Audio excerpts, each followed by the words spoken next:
ABR stands for Always Be Recruiting. And it's my opinion that from a recruiting point of view, you need to have it on the radar always. Now, what's interesting is the average leader in a real estate business, they start recruiting when they need to recruit. That's too late in my opinion. So if you've got an ABR going, Always Be Recruiting, how can you start to have a pipeline of recruiting opportunities, both for sales, property management, and even in support roles? We start to have conversations with people who are either within the industry currently or outside of the industry who've got some kind of results experience that you can bring into the business. Therefore, you're starting to always tap into talent. This could be something as simple as you've gone and bought a TV from a TV retailer, and you start to notice, hey, this person is giving me a fantastic service experience. Wow. It would be worthwhile me saying, hey, have you ever had a thought about a career in real estate? Because if you do, here's my card. I'd love to have a chat with you. That's Always Be Recruiting. You're sitting down having a coffee catch up with someone, and the waiter or the waitress gives you this amazing service experience. You say, hey, have you ever thought about a career in real estate? Now, some of you might be saying, Michael, I'm not sure we're great at bringing someone who's out of the industry into the industry. That's the first one. The second important ingredient is, in terms of ABR, is the concept of a pipeline. Just like we talk with our agents around them having a listing pipeline, you need a recruitment pipeline. You'll have some people who are ready to join you in a short-term mode, some who are medium and some who are long-term. The challenge is if you don't start having conversations with them now, if you're not having those conversations, I can guarantee you're putting yourself and ultimately your agency's long-term success at risk. That means you need to have a dedicated time each week where you go, I'm going to my recruiting mode, recruiting pipeline, who's in the pipeline, and back to what we've talked about from a listing point of view, what are the MIAs, the most important actions I need to do with this particular recruit this week, or potential recruit, to start to get them closer to and advancing the process of them becoming a member of our team. Now, in some cases, the answer is this week, I don't need to do anything with this person because I know that conversation needs to happen in spring, or it needs to happen later on in the year, or it needs to happen early next year. Whatever that timing is, you're going to start to track those particular people. And you're probably going to have the conversation that says, hey, I know you're probably not looking to make a move right now, but I just want to let you know, our team have identified you as someone that they'd love to have as part of the team. In fact, they could really see you fitting in great with our particular brand and culture and what we're up to and what we want to achieve in the marketplace. So if you are thinking of making a move, I'd love to have a chat with you. This is a position to be the second in line. So if or when something happens with their current agency, you want to be the first person they call and say, hey, it's time to have that conversation. I'd love to have a session with you.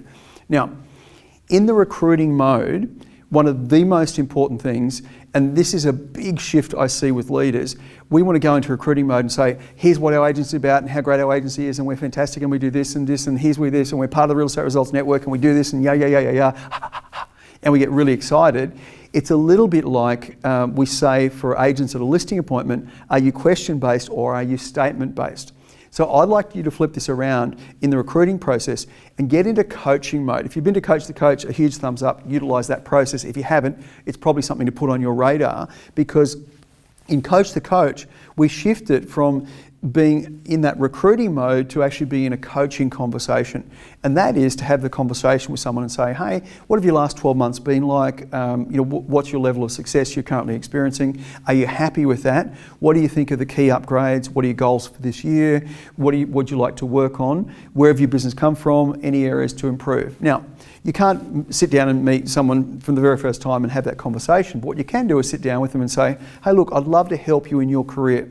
We're both going to be in this business for a fair while, so it might be useful just to get a sense of how we work and what we're all about. Love to actually just give you some insights of what we've learned and the kind of things we do within our business that could actually help you on your journey. So how have your last 12 months been? What's your plan for this 12 months? A lot of our team are finding this is giving them some great results. If you'd like to, I can put you in touch with one of our team members to have a chat and go through that with you. By the way, what do you like most about where you're currently at? And what's the one thing you'd like to improve? Never ask them what you don't like. What's the one thing you'd like to improve or see happen differently? And look, if we could provide something like that, I'd love to chat with you further. And it's almost not saying to them and letting them bring up the fact of saying, well, you know, I thought you were going to recruit me. I thought you were going to want to do that. So look, that could come. I just want to make sure there's a great fit and a great style between the way you're operating and the way we operate. Hey, thanks very much for chatting and going through that. And then, of course, you'd follow them up with a text. You'd notice what they're doing. You'd acknowledge them when they put a great sale together. You'll start to notice things that they're doing in the marketplace. And you'd obviously connect with them on social media as well. So all those components come together and you start playing the nurture game. And of course, if you've given them a plan at that first meeting or upgrades, you have the right, and I think the responsibility, to check in and say in a month's time, or at least in 6 weeks, and say, hey, how are you going on those couple of things that we've spoken about? Are they making a difference? Have you put those in place? And it's like, wow, I'm not getting that much support from my current leader, principal, owner, and here I am getting this kind of support and mentoring from someone who is in another agency. So all of a sudden, you're elevating yourself and elevating the position and the kind of environment that you've got within your particular agency. Simple process, but super effective. So recruiting, dedicated time, having a pipeline, who is the ideal mix you want to have within the team, and starting to bring that in play. And are they people in the industry or people outside of the industry with some kind of results experience and expertise that you can start to bring into the business and have long-term success with. You want people to play, stay and perform in your particular business. Play the way that you play as an agency. You want them to stay because when you keep the people, you keep the profits. And importantly, you want them to perform.